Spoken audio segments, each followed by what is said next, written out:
Vous écoutez France Culture.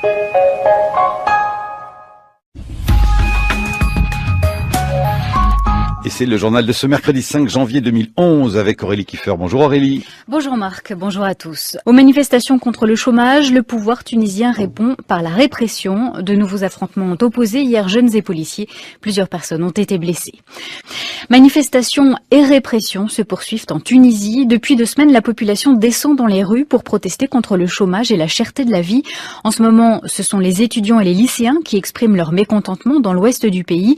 Et le pouvoir répond en envoyant la police. Hier, plusieurs personnes ont été blessées lors de manifestations à Tala et il y a eu de nombreuses interpellations.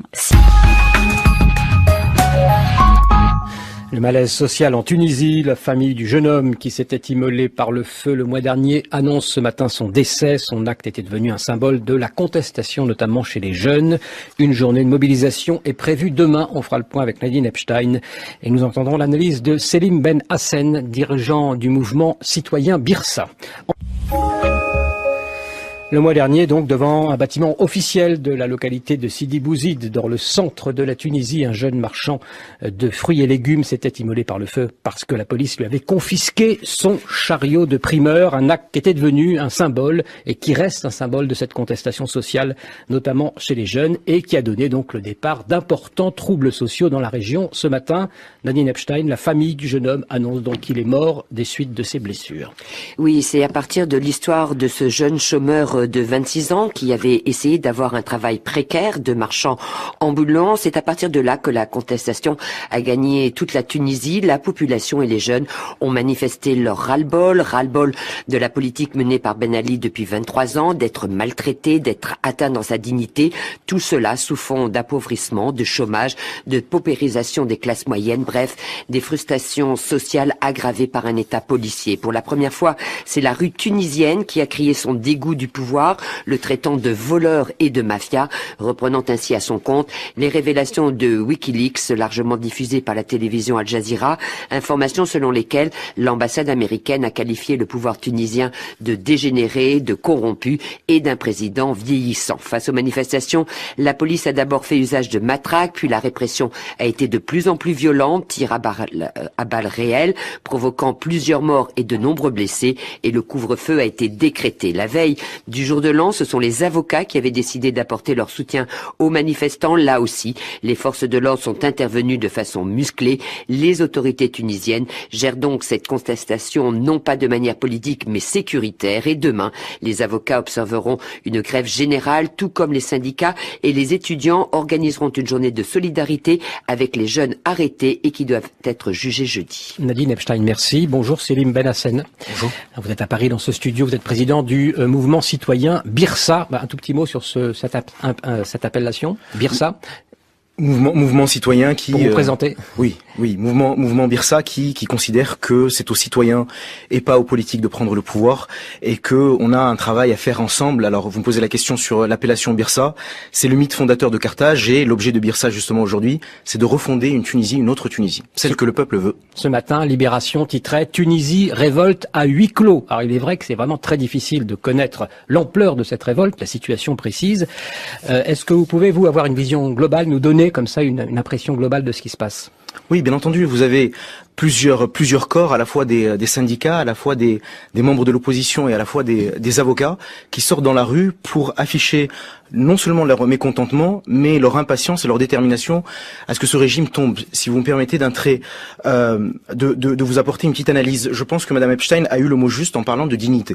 C'est-à-dire que depuis 40 ans, vous avez 2 catégories qui se battent en Tunisie.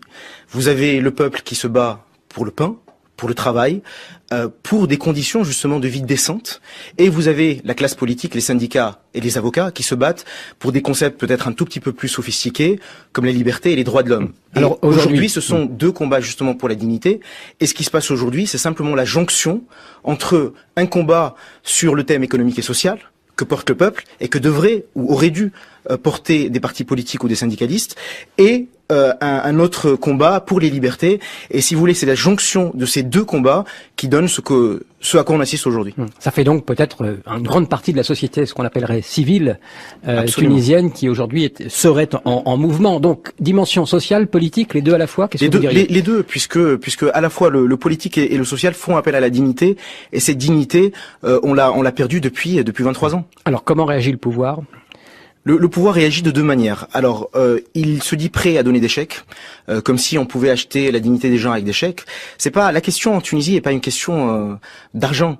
C'est pas une question de budget. C'est une question humaine.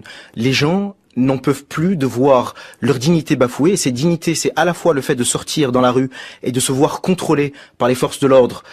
Quand on n'a pas les moyens, parce que quand on a les moyens, on se fait escorter par les forces de l'ordre.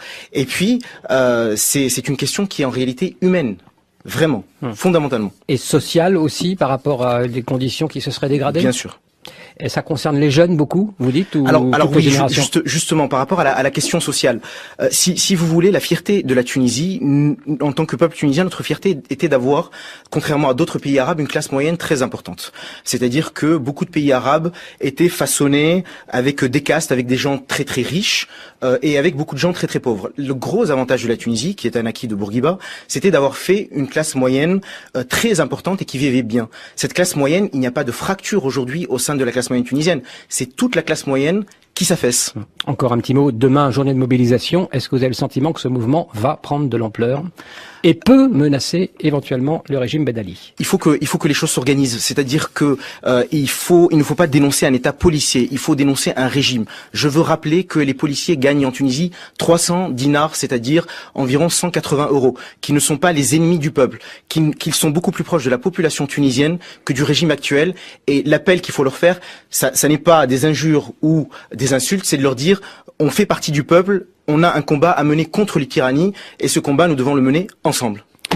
Merci beaucoup Selim Ben Hassen. Donc journée de mobilisation demain, vous en serez évidemment président du mouvement citoyen qui s'appelle Birsa. Merci d'être venu jusqu'à